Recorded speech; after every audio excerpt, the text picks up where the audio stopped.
Next run. And this is a tiny stove build in Japan, and it's one of my favorites. And so these are going to skip around, so I'll just kind of make comments. I'm just going to go through them pretty quick and make comments when I can. But some really neat work in this one. I really appreciate that. You can see here a really nice rabbet where the stove top, the glass top, is going to go. Same thing there with the chimney interface. These guys doing really careful work laying their bricks. Again, you can see where the glass stovetop goes. A nice rabbet to lay the stovetop in there. So Belgian Gulch says $4.90 on top, but things are still drying. So thanks for that info, Belgian Gulch. I don't think you're going to have anything to worry about. I bet you'll see 700. I've gotten my barrel to, I think, just about 900 degrees before. The whole thing glowing cherry orange, and it was fine. So I don't expect you'll have any issues, but it will get hot. So these are, like I said, these pictures are out of order, so you'll just have to bear with me, but here's one of this same build kind of done, showing that really nice expansion joint where they let this glass top into these bricks. They've made a big rabbet around the edge and then used just clay sand mortar to form that expansion joint. So really nice clean build there. So here they all are enjoying the stove, and like I said, these skip around, but there's some great photos here. So I'm just going to go through them for us because they're really, really useful. So very, very careful work. Here's the stove. As you can see, there's clay all over it. It hasn't been washed down yet, so it's just in its early firings. They got sort of a temporary door on there, I think.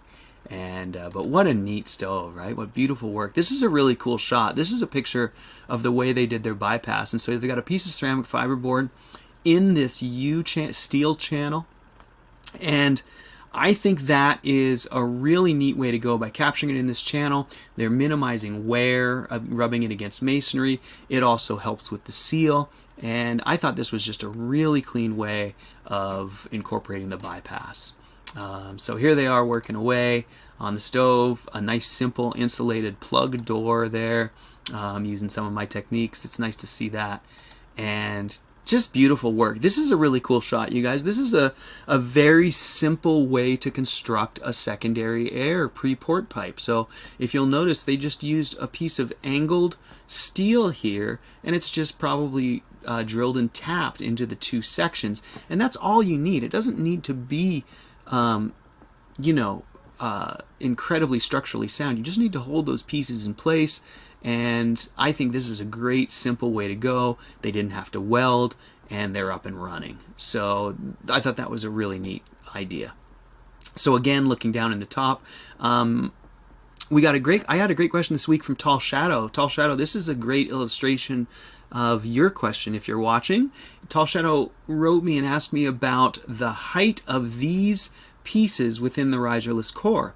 And he said, in your plans, these pieces, and that includes these, he says you don't dictate the width of these pieces or what turns out to be the height of them here. And he says, and I'm wondering, is that a mistake? Why is that? And the answer was that because this height of these pieces in your riserless core, the dividers in the top, as it were, and the sides, is dictated by your finished stove height. And your finished stove height is going to vary depending on your brick size and your mortar gaps. And so you don't want to cut these or plan on them until you have finished your stove and you've reached your finished height, and then you can place these appropriately so they interface with your glass or metal top. So hope that makes sense, Tall Shadow, and these are great pictures to illustrate that. So there they are watching it burn. Really clean job on the chimney. You can see they topped that piece of ceramic fiberboard that formed the initial seal, and they just topped it with clay sand mortar. It sounds, when I describe this to people, it sounds like a really sort of, half-baked way to finish it, but you can see that when it's all said and done, it actually comes out really nicely. So we can do it pretty easily, these interfaces, without real expensive fittings and stuff. So one of my favorite aspects of these stoves. So as you can see, really nice work here, a rabbet here, letting this ceramic fiberboard into the brick to catch the chimney. Now it's not holding the weight of the chimney. The chimney's suspended from the ceiling. but it is just forming the seal, and then you can see there's a little bit of elevation here, so they can fill it in with clay sand mortar on top. So there you can see it even more clearly. There you go.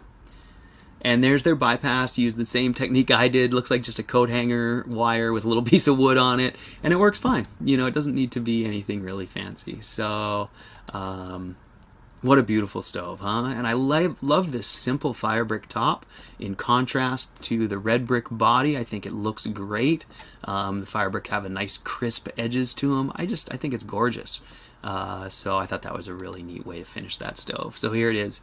As you know, kind of getting closer to done. There's the bypass, and that's the end of that stove.